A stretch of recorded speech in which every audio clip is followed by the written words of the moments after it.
തദ്ദേശ സ്വയംഭരണ തെരഞ്ഞെടുപ്പിന്റെ ഒരു ചൂടുള്ള ഒരു കാലത്തിലേക്ക് മാറിയിരിക്കുന്നു. നമ്മൾ കൂത്താട്ടുകുളത്താണ്. കൂത്താട്ടുകുളത്ത് നഗരസഭാ തെരഞ്ഞെടുപ്പുമായി ബന്ധപ്പെട്ടുകൊണ്ടുള്ള വലിയ വീറും വാശിയും എല്ലായിടത്തും പ്രകടമാണ്. എത്തി നിൽക്കുന്നത് Koothattukulam agricultural marketing and processing സൊസൈറ്റിയുടേതാണ്. ഇതിൽ ഏറ്റവും സവിശേഷത എന്ന് പറയുന്നത് തീർത്തും നാടൻ ഇനങ്ങൾ, പച്ചക്കറി ഇനങ്ങളും അതോടൊപ്പം തന്നെ ഈ കാർഷിക മറ്റ് വിളകളെല്ലാം ഉണ്ട്. ഒപ്പം ഈ കോഴി, മുയല്, താറാവ് അങ്ങനെയുള്ള പല സാധനങ്ങളും ഇതെല്ലാം ഇവിടേക്ക് കൊണ്ടുവരും. ഇവിടെ ലേലം ചെയ്ത് കൊടുക്കുകയും ചെയ്യുന്നു. അങ്ങനെ ലേല മാർക്കറ്റാണ്, വളരെ പ്രശസ്തമായ ഒരു ലേല മാർക്കറ്റാണ്, ഒരു സൊസൈറ്റിയാണ്. അത് നിലവിൽ വന്നതിന് ശേഷം ഇവർ വളരെ കൃത്യമായി കാര്യങ്ങൾ നാളിത്രയായും കൃത്യമായി കൊണ്ടുപോകുന്നതെല്ലാം തന്നെ പറയുന്ന ഒരിടമാണ്. നമുക്ക് എല്ലാം ഇവിടെ അടുക്കി ചായച്ച് കൃത്യമായി ലേലം ചെയ്ത് കൊണ്ടുപോകുന്ന കാഴ്ചയാണ് കാണുന്നത്. ചൊവ്വാഴ്ചകളിലാണ് ഇത് നടക്കുന്നത്. ചൊവ്വാഴ്ചകളിലാണ് ലേലവിളി ഉണ്ടാവുക. ഇവിടെ നമുക്ക് കാണാം നാടൻ പച്ചക്കറി ഇനങ്ങളാണ് എല്ലാം ഇവിടെ കർഷകരുടെ, ഈ പ്രദേശത്തുള്ള കർഷകരുടെ എല്ലാം തന്നെ അവരുടെ വിളവെടുപ്പ് അതാണ് ഇവിടേക്ക് കൊണ്ടുവരുന്നത്. അത് പിന്നീട് ഇവിടെ എത്തിച്ചതിന് ശേഷം ഇവിടെ കൊണ്ടുവന്ന് ലേലം ചെയ്ത വിൽപ്പന നടത്തുന്നു. നിരവധിയായ കർഷകർ ഇവിടേക്ക് എത്തുന്നു. അവർക്ക് കൃത്യമായ രീതിയിലുള്ള ഒരു വില ഉറപ്പാക്കാൻ കഴിയുന്നു എന്നതാണ് സൊസൈറ്റിയുടെ ഒരു മേന്മയായിട്ടും എല്ലാം തന്നെ പറയുന്നത്. ഈ രാഷ്ട്രീയ പ്രചാരണ തിരക്കിനിടയിലും എല്ലാം ഈ ചൊവ്വാഴ്ചകളിലെ ഈ ചന്ത വളരെ സജീവമാണ്. രാവിലെ മുതൽ ആരംഭിക്കുന്നു. ഈ ലേലം ചെയ്ത് കൊടുക്കുന്നതിന്, ഈ ലേല വസ്തുക്കൾക്ക് അതിനൊരു രീതിയും കാര്യങ്ങളും എല്ലാം ഉണ്ട്. ഇപ്പോൾ ഇവിടെ നടക്കുന്നത് ഇതിന്റെ ഒരു അവസാന ഘട്ടത്തിലേക്ക് നീങ്ങുന്നതിന് മുൻപുള്ള ഈ കായ്കൾ, വാഴക്കയുടെ ഒരു ലേലം ചെയ്യലാണ് നടക്കുന്നത്. നല്ല പ്രകൃതിദത്തമായ വളങ്ങളും കാര്യങ്ങളും എല്ലാം തന്നെ ഉപയോഗിച്ചുകൊണ്ടുള്ള വാഴപ്പഴങ്ങളാണ് ഇവിടെയുള്ളത്. കൃഷി ചെയ്ത് നേന്ത്രക്കായും അതോടൊപ്പം തന്നെ ഞാലിപ്പൂവനും പാളയംകോടനും എല്ലാം നമ്മുടെ നാടിന്റെ ഒരു ദേശത്തിന്റെ എല്ലാം തന്നെ പ്രതീകമാണ്. കർഷകരുടെ വളരെ കാലത്തെ ഒരു അധ്വാനം അതെല്ലാം ഇവിടെ അവർക്ക് കൃത്യമായ രീതിയിൽ തന്നെ അവർക്ക് വിനിയോഗിച്ചുകൊണ്ട് അവർക്ക് ഇവിടെ നിന്ന് അവരുടെ ആ പ്രയത്നത്തിന്റെ മൂല്യത്തിനനുസരിച്ചുള്ള പണം ലഭിച്ച് അവർക്ക് പോകാൻ കഴിയുന്നു. ഒപ്പം അവർക്ക് ഇവിടെ വാങ്ങാനെത്തുന്നവർക്കും വലിയ രീതിയിൽ തന്നെ നല്ല സാധനങ്ങൾ അവർക്ക് വാങ്ങിക്കൊണ്ട് പോകാനും എല്ലാം തന്നെ കഴിയുന്നു എന്നതെല്ലാം തന്നെയാണ് ഇതിന്റെ പ്രത്യേകത. ഏതായാലും തെരഞ്ഞെടുപ്പ് ചൂടും കാര്യങ്ങളും എല്ലാം പുറത്ത് നടക്കുമ്പോൾ തന്നെ ഇത് വളരെ സജീവമായിട്ട് തന്നെ പോകുന്നു. കാലങ്ങളായി നടക്കുന്ന ഒരു സൊസൈറ്റി കാര്യങ്ങളാണ് അല്ലേ? അതെ അതെ. ഇവിടെ ഈ സാധനങ്ങളെല്ലാം കൊണ്ടുവന്ന് വിൽപ്പന നടത്തുന്നു. ആൾക്കാർ കൊണ്ടുവരുന്നു, വിറ്റുപോകുന്നു, എല്ലാം വിറ്റുപോകുന്നു. എല്ലാ തരത്തിലുള്ള സാധനങ്ങളും ഉൽപ്പന്നങ്ങളെല്ലാം ഉണ്ട്. എല്ലാം വരുന്നവർക്കും പോണവർക്കും എല്ലാം സന്തോഷം. അതെ അതെ. കർഷകർക്കും വിൽപ്പനയ്ക്ക് ഒരു സൗകര്യം. ഇതിനിടയിൽ കുറച്ച് രാഷ്ട്രീയം ചോദിച്ചോട്ടെ. ഈ തെരഞ്ഞെടുപ്പും കാര്യങ്ങളൊക്കെ എല്ലാം അടുത്ത് വരികയാണ്. അങ്ങനെ പൊതുവിൽ ഇവിടുത്തെ ഒരു രാഷ്ട്രീയ സാഹചര്യങ്ങളൊക്കെ രാഷ്ട്രീയം എന്ന് പറഞ്ഞാൽ ഇവിടെ കൂത്താട്ടുകുളത്തെ സംബന്ധിച്ച് ഇപ്പൊ UDF ആണ് ഭരണം. നേരത്തെ LDFന്റെ കയ്യിലായിരുന്നു സംഭവം. വയ്ക്കുന്നു. പക്ഷേ ചൂടയിലേക്ക് ആയിട്ടില്ലെന്ന് തോന്നുന്നു. ചൂടായി വരുന്നതേ ഉള്ളൂ അല്ലേ? അതെ. ഏതായാലും കുറച്ചുകൂടി അത് ചൂടാവട്ടെ. നമുക്ക് ഈ ഇതിന്റെ ഒരു സൊസൈറ്റിയുടെ പ്രസിഡന്റ് നമുക്കൊപ്പമുണ്ട്, ജോണിക്കുട്ടി ചേട്ടൻ. ഏതായാലും കാലങ്ങളായി ഇവിടെ തർക്കങ്ങളില്ലാതെ മുന്നോട്ട് കൊണ്ടുപോകുന്നതാണ് എല്ലാവരും തന്നെ പറയുന്നത്. എങ്ങനെയാണ് ഇതിന്റെ ഒരു പ്രവർത്തനവും രീതികളെല്ലാം?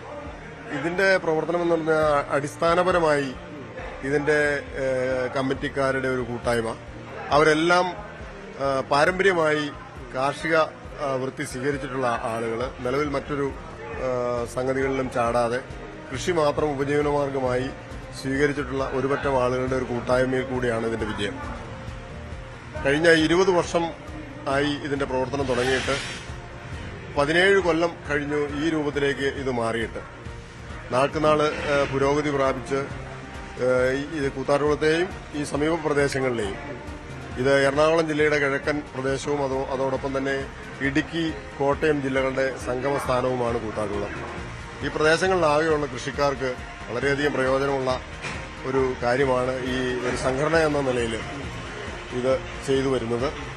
ഇതിന്റെ എടുത്തു പറയാനുള്ളത് ഇതിനകത്തെ കമ്മിറ്റി, ഇതിനകത്ത് സംഘാടകരുടെ ഒരു കൂട്ടായ്മയാണ്. അതിനകത്തൊരു ലാഭേച്ഛയില്ലാതെ ഒരു മറ്റ് ഒന്നും കാണാതെ ഒരു കൃഷിക്കാർക്ക് വേണ്ടിയുള്ള ഒരു സേവന പ്രവർത്തനമായി ബഹുഭൂരിപക്ഷം ആളുകളും ഇതിനെ കാണുന്നു. ജനങ്ങൾ ഇതിനെ കാർഷിക മേഖലയിലെ ജനങ്ങൾ ഇതിനെ ഈ പ്രസ്ഥാനത്തെ നെഞ്ചിലേറ്റിയിട്ടുണ്ട്. കേരളത്തിൽ ഇത്രയും ഭംഗിയായി പ്രവർത്തിക്കാൻ കഴിയുന്നു എന്നുള്ളതിൽ ഞങ്ങൾക്ക് വളരെ ഇത് തുടങ്ങിയത് 2005 ഇതിന്റെ പ്രവർത്തനം ആരംഭിച്ചത്. 20 വർഷം പൂർത്തിയാക്കി. ഞങ്ങൾ 20 വർഷം കഴിഞ്ഞ സെപ്റ്റംബർ 20 ഇതിന് 20 വർഷം പൂർത്തിയായത് ആഘോഷിച്ചു. ഏതെങ്കിലും രീതിയിലുള്ള സർക്കാർ സഹായം അങ്ങനെ ഒരു വിധത്തിലുള്ള സർക്കാർ സഹായം ഇന്നുവരെ നാളിതുവരെ നമുക്ക് ലഭിച്ചിട്ടില്ല. നമ്മൾ ഇത് കൂത്താട്ടുകുളം മുനിസിപ്പാലിറ്റി ചെയ്തു തന്നിട്ടുള്ള ഒരു കുറഞ്ഞ വാടകയ്ക്ക് ചെയ്തു തന്നിട്ടുള്ള ഒരു സഹായം മാത്രമാണ് ഇതിനകത്ത് കിട്ടിയിട്ടുള്ളത്. നിരവധി തവണ കേരള സർക്കാരിന്റെ മുമ്പിൽ, കേരള കൃഷി വകുപ്പിന്റെ മുമ്പിൽ നിരവധി തവണ നമ്മൾ ഞങ്ങളുടെ ആവശ്യങ്ങൾ ഉന്നയിച്ചിട്ടുള്ളതാണ്. നാളിതുവരെയായി ഞങ്ങളെ പരിഗണിച്ചിട്ടില്ല. എന്തൊക്കെ ഉൽപ്പന്നങ്ങളാണ് ഇവിടേക്ക് കൊണ്ടുവരുന്നത്? ഇത് ഈ മേഖലയിൽ കൃഷിക്കാരൻ ഉൽപ്പാദിപ്പിക്കുന്ന ഏത് ഉൽപ്പന്നവും ഇവിടെ കൊണ്ടുവന്ന് വിൽക്കാവുന്നതാണ്. അത് ഇന്നതെന്നില്ല, എന്ത് ചെറിയ ഉൽപ്പന്നങ്ങളായാൽ പോലും അത് നമുക്കത് ഇവിടെ ചെയ്യാവുന്നതാണ്. രാവിലെ 9 മണിക്ക് ഇവിടുത്തെ ലേലം ആരംഭിക്കും. എല്ലാ ചൊവ്വാഴ്ചകളിലുമാണ് ഇതിന്റെ പ്രവർത്തനം. അത് ചൊവ്വാഴ്ചകളെന്ന് പറയുമ്പോൾ നമുക്ക് തിങ്കളാഴ്ച ഉച്ച കഴിയുമ്പോൾ മുതൽ ഇവിടെ കാർഷിക ഉൽപ്പന്നങ്ങൾ വന്നു തുടങ്ങും. അത് ചൊവ്വാഴ്ച രാവിലെ 9 മണിയാകുമ്പോൾ കൃത്യം 9 മണിക്ക് ലേലം ആരംഭിക്കും. ഇതിനകത്ത് 82 വയസ്സുള്ള ആളുകൾ വരെ ഇതിനകത്ത് പ്രവർത്തിക്കുന്നുണ്ട്. ഈ ലേലം ചെയ്യുന്ന ആളെന്ന് പറയുന്നത് PT തോമസ്. ഇതിന്റെ ആരംഭകാലം മുതൽ ഇതിനകത്തുണ്ട്. രാവിലെ മുതൽ ഒരു ഭക്ഷണവും കഴിക്കാതെ വെള്ളം മാത്രം അല്ലെങ്കിൽ ഒരു ഗ്ലാസ് ചായ മാത്രം കുടിച്ചാണ് അദ്ദേഹം ഈ തൊഴിൽ ചെയ്യുന്നത്. വളരെ സിൻസിയർ. അതെ, PT തോമസ് അദ്ദേഹം ഇതിന്റെ ഒരു നട്ടലായി പ്രവർത്തിക്കുന്നു. അത്ര ഇതെങ്ങനെയൊക്കെ ചെയ്തു കൊടുക്കുന്നത്? നേരത്തെ പറഞ്ഞ പോലെ ഇതില് തുടക്കം ഏതാണ് ആദ്യം ലേലത്തിലേക്ക് വെക്കുന്നത്? തുടക്കം ജീവനുള്ള വസ്തുക്കളെയാണ് നമ്മൾ ലേലത്തിൽ വെക്കുന്നത്. അത് കോഴി, താറാവ്, അതുപോലെ തന്നെ മുയല്, അങ്ങനെ പാത്ത, അങ്ങനെയുള്ള ജീവനുള്ള വസ്തുക്കളെ ലേലം ചെയ്യുന്നു. അതിനുശേഷം പച്ചക്കപ്പ, ഈ നാട്ടിലെ തേങ്ങ, അത് കഴിഞ്ഞ് പൈനാപ്പിള്, കുമ്പളങ്ങ, മത്തങ്ങ, കപ്പ, ഉണക്കക്കപ്പ, അത് എല്ലാം കഴിഞ്ഞ് പച്ചക്കറി ഐറ്റംസ് എല്ലാം കഴിഞ്ഞിട്ട് ആണ് നമ്മൾ വാഴക്കൊലയിലേക്ക്. ഇപ്പോൾ വാഴക്കൊലയിലേക്ക് കടന്നു കഴിഞ്ഞു. ഇപ്പോൾ സമയം ഏതാണ്ട് 2 മണി കഴിഞ്ഞിരിക്കുന്നു. അപ്പോൾ ഇനി ഒരു വൈകുന്നേരം 5 മണി വരെ 6 മണി വരെ ഇത് ഇങ്ങനെ അവസാനിപ്പിക്കുന്നത് നമ്മൾ കിഴങ്ങ് വർഗ്ഗത്തിലാണ്. കിഴങ്ങ് വർഗ്ഗം, ചേന, കാച്ചില്, ചെറുകിഴങ്ങ്, ചേമ്പ് മുതലായ വസ്തുക്കൾ അവസാനിക്കും. കൃഷിക്കാർക്ക് ഇപ്പോൾ കഴിയുന്ന മുറയ്ക്ക് പണം നമ്മൾ കൃത്യമായി കൊടുത്തുകൊണ്ടിരിക്കുന്നു. അത് ഞങ്ങളെ സംബന്ധിച്ച് ഞങ്ങളുടെ ഒരു അഭിമാനമാണ്. കർഷകരുടെ കയ്യിൽ നിന്ന് വാങ്ങിക്കുന്ന 5% കമ്മീഷനിൽ നിന്ന് വളരെ നല്ല ഒരു സാമ്പത്തിക മാനേജ്മെന്റിൽ വളരെ ചുരുങ്ങിയ തോതിൽ ചെലവുകൾ ചുരുക്കി ചെയ്ത് അതിൽ നിന്ന് മിച്ചം പിടിച്ച സംഖ്യ കൊണ്ട് കൃഷിക്കാരന് കൃത്യമായി പണം കൊടുക്കാൻ ഞങ്ങളെ കൊണ്ട് കഴിയുന്നു. അപ്പോൾ തന്നെ പണം കൊടുക്കാൻ കഴിയുന്നു. അത് ഞങ്ങളെ കൂത്താട്ടുകുളം മേഖലയിൽ നിന്ന് മാത്രമാണോ ഇവിടേക്ക് സാധനങ്ങൾ കൊണ്ടുവരുന്നത്? ഞാൻ ആദ്യമേ സൂചിപ്പിച്ചല്ലോ, കൂത്താട്ടുകുളം എന്ന് പറയുന്നത് എറണാകുളം ജില്ലയുടെ കിഴക്കൻ മേഖലയും അതോടൊപ്പം തന്നെ ഇടുക്കി, കോട്ടയം ജില്ലകൾ അതിരിടുന്ന പ്രദേശവുമാണ് കൂത്താട്ടുകുളം. ഈ 3 ജില്ലകളിലെ തന്നെ കൃഷിക്കാരുടെ ഒരു നല്ല കൂട്ടായ്മയും സഹകരണവും ഇതിനകത്തുണ്ട്. അതാണ് ഇതിനകത്തൊരു വലിയ കാര്യം. പറഞ്ഞതുപോലെ ഒരു കർഷകരുടെ ഒരു വലിയ കൂട്ടായ്മ എന്ന് തന്നെയാണ് ഇതിന്റെ ഒരു വലിയ ഇതായിട്ട് കാണുന്നത്. ഇപ്പോൾ നമ്മൾ കാണുന്നത് നേരത്തെ പറഞ്ഞതുപോലെ അദ്ദേഹം ലേലം ഇവിടെ തുടരുകയാണ്. ആദ്യം ഇത് ഉണ്ടാകുമ്പോൾ ഉള്ള ആദ്യത്തെ വാഴയ്ക്ക ഇതിന്റെ ലേലമാണ് നടക്കുന്നത്. ഏതായാലും നേരത്തെ പറഞ്ഞ വർഗീസേട്ടനാണ് PT തോമസ് ആണ് ബേബിച്ചേട്ടൻ എന്നറിയപ്പെടുന്ന PT തോമസ് ചേട്ടനാണ് നമ്മളിപ്പോ ആ ദൃശ്യങ്ങളിൽ കാണുന്ന 82 വയസ്സുകാരനായ PT തോമസ് ചേട്ടനാണ് ലേലത്തിന്റെ നേതൃത്വം നൽകുന്നത്. വളരെ രാവിലെ മുതൽ തുടങ്ങുന്ന ലേലം ഇതിന്റെ അകത്ത് ഈ രീതിയിലെല്ലാം തന്നെ മുന്നോട്ട് പോവുകയും ചെയ്യുന്നതിലും പല ഇതുവരെ 2 കാലിച്ചായ മാത്രമാണ് ഭക്ഷണം കുറവാണ് അദ്ദേഹം പറയുന്നു. ഒപ്പം ഇതിലെ പൊതുവിൽ ഇവിടെ വരുന്ന എല്ലാവരും തന്നെയുണ്ട്, രാഷ്ട്രീയവും കാര്യങ്ങളും എല്ലാം തന്നെയുണ്ട്. എങ്ങനെയാണ് ഈ ഒരു രാഷ്ട്രീയ പാർട്ടികൾക്ക് ഇതിനകത്ത് ഈ സൊസൈറ്റിയിൽ സ്വാധീനമുണ്ടോ? നിങ്ങളുടെ ഒരു രാഷ്ട്രീയം എങ്ങനെയൊക്കെയാണ് ഇവിടെ? ഞങ്ങളെ സംബന്ധിച്ച് വ്യത്യസ്ത രാഷ്ട്രീയത്തിലുള്ള ആളുകളുണ്ട് ഇതിനകത്ത്. പക്ഷെ ഇതിനകത്തൊരു രാഷ്ട്രീയമില്ല. ഇതിന്റെ രാഷ്ട്രീയം എന്ന് പറഞ്ഞാൽ ഇതിനെ നന്നാക്കുക, ഇതിനു വേണ്ടി സഹായം ചെയ്യുന്നവരുടെ നമ്മൾ കൂടുതൽ സഹായം എല്ലാവരുടെയും അഭ്യർത്ഥിക്കുന്നു. നമുക്ക് ഇപ്പോൾ വരുന്ന മുനിസിപ്പൽ തെരഞ്ഞെടുപ്പിൽ ഞങ്ങൾക്ക് സ്ഥാനാർത്ഥികളോടും മുന്നണികളോടും അഭ്യർത്ഥിക്കാനുള്ളത്, ഈ പ്രദേശത്തെ കർഷകരുടെ ഒരു വലിയ പ്രസ്ഥാനം എന്നാണ് നിലയിൽ ഇതിന് പിന്തുണ തരുന്ന ആളുകൾ എല്ലാവരും ഇതിന് പിന്തുണ തരുവാനുള്ള ഒരു അഭ്യർത്ഥനയാണ് ഞങ്ങൾക്ക് വെക്കുവാനുള്ളത്. പിന്തുണ തരുന്നവരെ സഹായിക്കണമെന്നാണ് ഞങ്ങളെ സംബന്ധിച്ച് വോട്ടർമാരോട് അഭ്യർത്ഥിക്കാനുള്ളത്. കൃത്യമായും മുന്നണികൾ ഇത് അവരുടെ ഒരു പരിപാടിയിൽ മിനിമം പരിപാടിയിൽ ഉൾപ്പെടുത്തണം എന്ന് ഞങ്ങൾ താഴ്മയായി അഭ്യർത്ഥിക്കുകയാണ്.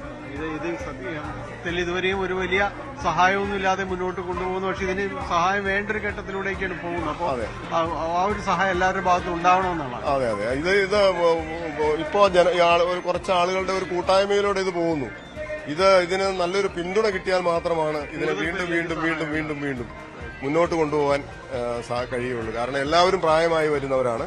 അപ്പോൾ അതുകൊണ്ട് അതിനൊരു ജനകീയ പിന്തുണ ഇതിനാവശ്യമാണ്. അതുകൊണ്ട് ഭരണകർത്താക്കളുടെ ഇടയിൽ നിന്ന് തദ്ദേശ സ്വയംഭരണ സ്ഥാപനത്തിന്റെ ഭരണകർത്താക്കളുടെ ഇടയിൽ നിന്ന് നല്ലൊരു പിന്തുണ ലഭിക്കണം എന്നുള്ളത് ഈ തെരഞ്ഞെടുപ്പിൽ നമ്മൾ മുന്നോട്ട് വയ്ക്കുന്ന ഒരു പ്രധാന ആവശ്യം ഞങ്ങളെ സംബന്ധിച്ച് ഒരൊറ്റ ആവശ്യമേ ഉള്ളൂ. ഈ വിപണിയെ സംബന്ധിച്ച് വിപണിക്ക് പിന്തുണ തരുന്ന ആളുകളായിരിക്കണം കടന്നു വരേണ്ടത്. കാരണം ഇതൊരു കാർഷിക മേഖലയിൽ ഊന്നിയുള്ള ഒരു സാമ്പത്തിക ഉള്ള ഒരു പ്രദേശമാണിത്. ആയതിനാൽ ഈ പ്രസ്ഥാനത്തിനൊരു പിന്തുണ നൽകുന്ന ആളുകളായിരിക്കണം കടന്നു വരേണ്ടത്. അവരെ ഞങ്ങൾക്ക് പിന്തുണ തരണമെന്നാണ് ഞങ്ങളുടെ അഭ്യർത്ഥന. ജോൺചേട്ടൻ പറഞ്ഞതുപോലെ വലിയ രീതിയിൽ കർഷകർക്ക് വലിയ പിന്തുണ നൽകുന്ന ഒരു കേന്ദ്രമാണ്, സൊസൈറ്റിയാണിത്. കാരണം ആർക്കും വളരെ ആവേശത്തോടെ ആത്മാർത്ഥതയോടുകൂടി തന്നെ കാർഷിക ഭൂമിയിലേക്ക് ഇറങ്ങാൻ കഴിയും. കാരണം അവരെ സഹായിക്കാനായിട്ട് ഇങ്ങനെയൊരു സ്ഥാപനം ഇവിടെയുണ്ട്, ഇങ്ങനെയൊരു സൊസൈറ്റി ഇവിടെയുണ്ട്. അവരുടെ വിള പലപ്പോഴും കർഷകർ നേരിടുന്ന ഒരു പ്രശ്നം നമ്മൾ പലയിടത്തും തന്നെ കണ്ടിട്ടുള്ളത്, നമ്മൾ റിപ്പോർട്ട് ചെയ്യപ്പെട്ടിട്ടുള്ളതുമാണ്. കാരണം അവർക്ക് ആവശ്യത്തിന് അതിനൊരു അർഹമായൊരു വില നൽകാൻ കഴിയാത്തൊരവസ്ഥ, അത് അവർക്ക് സഹായിക്കാൻ ആരുമില്ലാത്ത അവസ്ഥ, അഥവാ സഹായിക്കാൻ വരുന്നവർക്ക് പല ലക്ഷ്യങ്ങളും ഉണ്ടാകുന്ന ഒരു അവസ്ഥയുണ്ട്. അങ്ങനെ കർഷകർ വഞ്ചിക്കപ്പെടുന്ന ഒരു അവസ്ഥ പലയിടങ്ങളിലുമുണ്ട്. പക്ഷെ കൂത്താട്ടുകുളത്തേക്ക് വരുമ്പോൾ കാഴ്ച വ്യത്യസ്തമാണ്. കാരണം അവർക്ക് ധൈര്യത്തോടെ കയറി ചെല്ലാൻ, അവരുടെ ഉൽപ്പന്നങ്ങളുമായിട്ട് കടന്നു ചെല്ലാൻ എല്ലാം തന്നെയും തങ്ങൾക്ക് ഒരു ഇടമുണ്ട് എന്ന് അവർ പറയുകയും എല്ലാം തന്നെ ചെയ്യുന്നു. അതുകൊണ്ട് അവർക്ക് ഈ സ്ഥാപനത്തിൽ, ഈ സൊസൈറ്റിയിലുള്ള വിശ്വാസം വളരെ വലുതാണ്.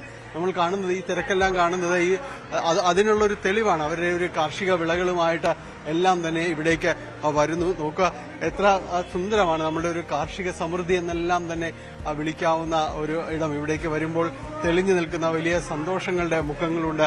കേട്ടോ, പേരെന്താ? എന്റെ പേര് ജയരാജ്. ഞാനിവിടെ ലേലം മാർക്കറ്റിൽ ഇവിടെ ലേലം വിളിച്ച് കയറ്റുന്ന സാധനം കയറ്റി വിടാൻ വേണ്ടി കൂലിക്ക് നിൽക്കുന്ന ഒരാളാണ്. വർഷങ്ങളായിട്ട് അപ്പൊ ഒരു 2-3 മാസമായിട്ട് ഞാനിവിടെ ജോലി ചെയ്യുന്ന ആളാണ്. സന്തോഷം നമ്മളിങ്ങനെ കാർഷിക വിളവുകൾ കാണുമ്പോൾ, നമ്മൾ ചെറുപ്പത്തിലെ കാണുമ്പോഴുള്ള ഒരു സന്തോഷം നമുക്ക്, അത് നമ്മൾ കാണാത്ത നമ്മളെ പണ്ട് കാലത്ത് ചെറുപ്പങ്ങളിൽ കണ്ടുകൊണ്ടിരുന്ന പല വിളകളും ഇവിടെ കാണാൻ സാധിക്കുന്നുണ്ട്. ഇപ്പോഴത്തെ തലമുറയ്ക്ക് ഇഷ്ടപ്പെടാത്ത സപ്പോർട്ടയ്ക്ക, മുതലക്കിഴങ്ങ്, ഉരാളിച്ചേമ്പ് അങ്ങനെയുള്ള സാധനങ്ങളൊക്കെ ഇവിടെ വരുന്നുണ്ട്. അന്ന് എന്റെ ചെറുപ്പകാലത്ത് കഴിച്ചുകൊണ്ടിരുന്ന ഭക്ഷണ സാധനങ്ങൾ എനിക്കിപ്പോ ഇവിടെ നേരിട്ട് കാണുവാൻ സാധിക്കുന്നുണ്ട്. ഇപ്പോഴത്തെ തലമുറയ്ക്ക് അത് അങ്ങനെ പിന്നെ സന്തോഷമുണ്ട്. പിന്നെ അതിനകത്തൊരു പങ്കാളിയാവാൻ സാധിച്ചാലും എനിക്കറിയാൻ സന്തോഷമുണ്ട്.